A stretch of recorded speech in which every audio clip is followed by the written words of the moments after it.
everyone for coming out tonight. It's a really cold night, and we had some concerns about getting turnout, and considering it's happened so quickly, and also considering that CarePoint and Cave they declined their invitation to speak tonight.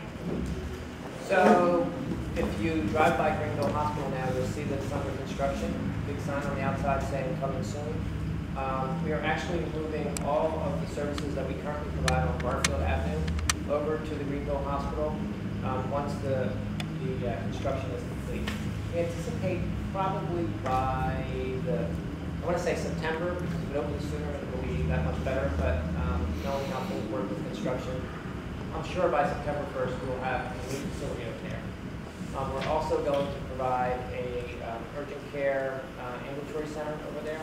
We're trying to get it licensed as an emergency department, but it will probably be an urgent care center when we open it first. It'll provide a whole host of ambulatory services for the Greenville community. It'll be open into the evening hours to make sure that we are available to serve the community. I think a lot of that depends on the financial impact of moving the EMS service. Already this year, we're going to lose $3.9 million for the subsidy from the city, number one. The Affordable Care Act takes a look at hospitals like ours that serve what's called a disproportionate share of patients who are either Medicaid or charity care. We get special funding for that. Now, the Affordable Care Act is supposed to get more people insured. Well, because people are not getting insured, and because people aren't signing up for health insurance, we're not seeing the impact of more insured patients, and yet we're still supposed to have these significant cuts in Medicare and Medicaid because we have people that we get the special funding for. Those combined with what we believe will be a $5 million hit to our bottom line from moving patients to CarePoint hospitals through the CMS contract, it's going to be very difficult for us to continue to sustain a lot of the community services that we provide. Paul's our CFO. He explains it better. There are a couple of issues that we can talk about Aetna specifically. When you have a situation with a managed care provider, in our case Aetna, where you try to negotiate rates for 2 years and they fail to come forward with rates that make sense, we didn't have any alternative but to cancel that agreement. That's different from the CarePoint hospitals that have decided that their whole strategy, I think except for maybe one payer, which is Horizon Blue Cross, where they're out of network with all of their payers. So the way they get paid a higher amount of money is to bring all of those patients in through the emergency room. There's a quirk in the law that says if you bring a patient in through the emergency room, you're not paid a standard rate or a contracted rate. You're paid on your charges. And for those of you that have been following the newspapers, you know that the CarePoint hospitals have some of the highest charges, not only in the state, but in the country. Bayonne and Hoboken are in that realm. As is a hospital, the old Meadowlands Hospital in Secaucus is up there as well. So in our case, we have contracts with the managed care payers that say, if you come into our hospital, whether it's in the emergency room or not in the emergency room, we know exactly what we're going to be paid, and that's a contracted rate. When you're out of network, it doesn't work that way. And that's how they make a lot of money. So the difference is you have a contract, you know what you're going to get paid, it's much less than your charges. If you're out of network, you get paid at a higher amount. But the catch is everybody has to come in through the ER. If I were to go out of network and cancel all of our contracts, the bottom line for the medical center would be $100 million. Very easily. Very, very easy for us to make that kind of money. But that doesn't meet the mission of our hospital to serve our community, and that's why we don't do it. We've had this discussion with our board. We've had a significant amount of discussion about, how important is it for us to really stay in network. And we believe that we serve the community much better by staying in network and working with the insurance companies to make sure that there's a fair and equitable rate.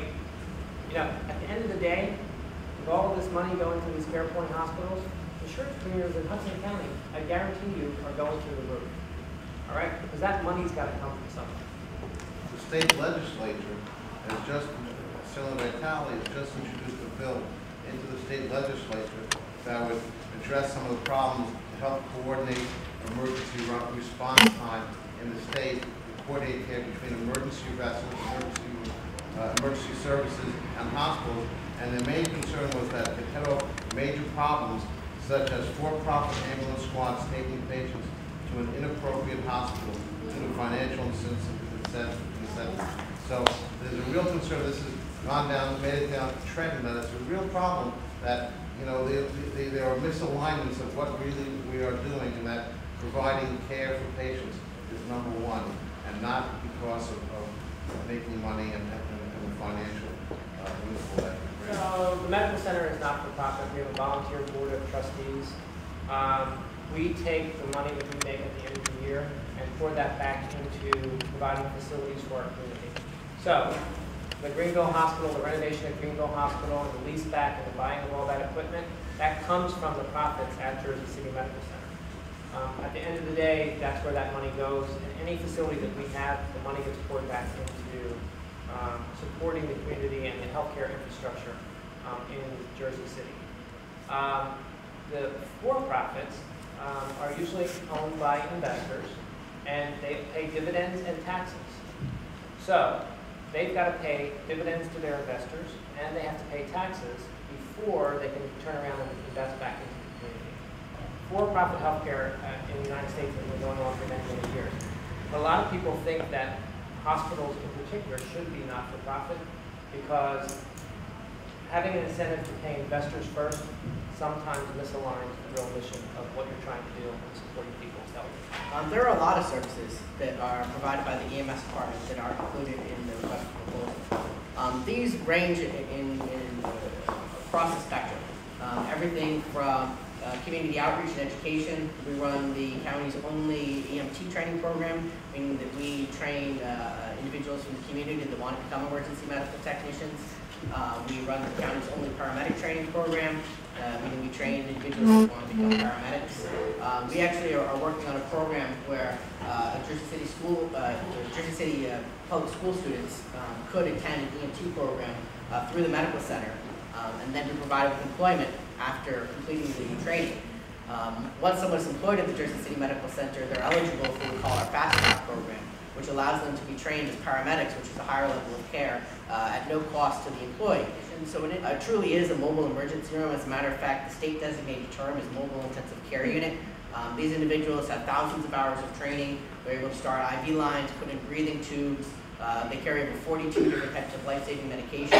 It truly is a mobile emergency room that goes out. So that is something that we provide that no one else in the county provides. There's a number of systems that we've implemented on our own accord in order to try to improve care. You know, from our standpoint, you look at what does the provider include that goes beyond transportation, whether it's education, whether it's being the state designated medical command center. We coordinate all of the healthcare in times of disaster for making sure that there's enough beds in different hospitals, making sure that, God forbid, something were to happen here in Hudson County. We have someone in our facility whose full-time job is to make sure that there's enough beds in the county for these patients, and then work with other hospitals to make sure that we can find places to put people and work along with nursing homes and things like that. And of course, we certainly, I think if you look at, even if you look at the data that came out, if you look at the way that the proposal was scored by the evaluators, on every single quality measure, we outscored the competition. And for us, that really speaks volumes for us. And we're truly proud of the fact that it's about quality, and it's about healthcare, and it's about taking care of people. 40 years ago or 30 years ago, EMS or ambulances was about putting somebody in an ambulance, which back in those days may have even been a hearse. If it was run by a funeral home or something like that, they put them in the back, two people got in the front seat, no care was provided, and they drove them to the hospital. EMS is different now. EMS is bringing the health care to the patient. It's mobile emergency rooms. It's real, true things that can save somebody's life at their home.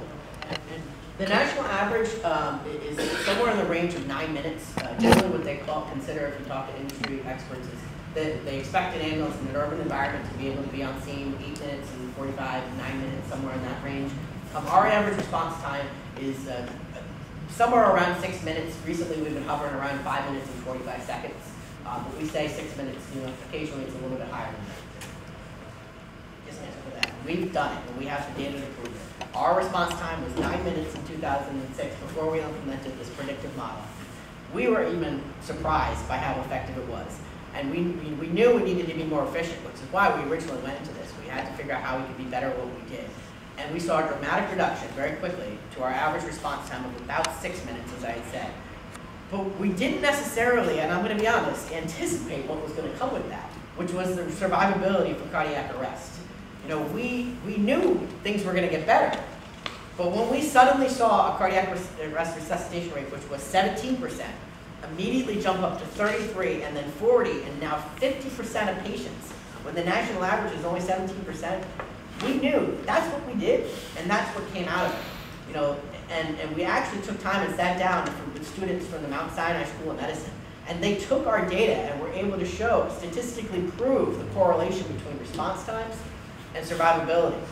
These are mobile intensive care units with the most sophisticated, advanced technology. When we get to the scene of where a patient, let's say, has had a heart attack, we're starting the resuscitation immediately. We bid on the contract that we would do it for the term of the contract, which I think was a 3-year with what, two 1-year options. Medical center is doing better financially. The collections for even EMS over the past 5 years have gotten better also.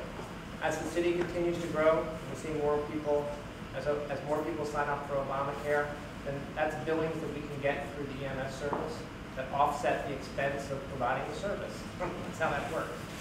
So what I'll start off is, anytime someone someone calls an ambulance, there's a couple different things that we look at. The most important thing we look at is what we call the acuity of the patient, or how severely ill are they. And we want to know if there's something special that they need. So, for example, the medical center is, as we said, what we call, it's all of the really high-level services in this county are provided at the medical center. So if this is a trauma patient, the medical center is the only facility in the county that can handle that care.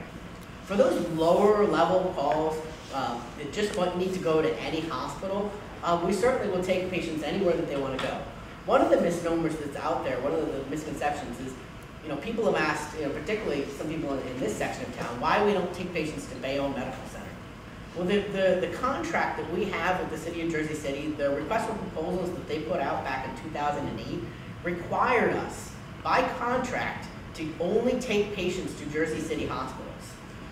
And so when we had an issue that came up and it got a little bit of press a few years ago, we wanted to make sure that we could say with absolute certainty that we weren't steering patients. And so we implemented a system, again, more technology, into our ambulances, so that every time we have a patient, our EMS providers can then hit a button on our computers, and every ambulance has a computer in the front before they take someone to the hospital. And it simply says, something along the line of, I'm taking a patient to the hospital, and it notifies the dispatcher of that. But as soon as they hit that button, it asks the provider, what kind of a hospital do you need to go to? Do you need to go to a cardiac hospital? Do you need to go to a stroke hospital? Do you need to go to a trauma center? Do you need to go to a general hospital? And once they pick that, it immediately tells them the closest hospital for you to take this patient to is whatever hospital it is. And our crews use that as guidance to tell them where it is that they should be taking their patients. I think, look, this mayor and the council, I think, campaigned on listening to the voice of the people in the community. And so the more that they hear from you about how important an issue this is to you and for the safety of the residents in Jersey City, the more I think we can sway this decision. I think this is one of the most critical safety issues to hit our city in a long time. I think it means the difference between life and death for many people. It's a critically important issue. Get the word out. I think the more that we tell people that, look, this is a huge issue for our city and will make a difference in people's lives, and I think the more that you get that out to your council people and to the mayor, I think the better off we'll all be. I would just like to thank everybody for coming out tonight. I know it's a both nights. I know this is an important issue. I thank you for your attention, for your great questions. I think those are all great questions. Get out there and let everybody know what's going on, and keep the good fight out.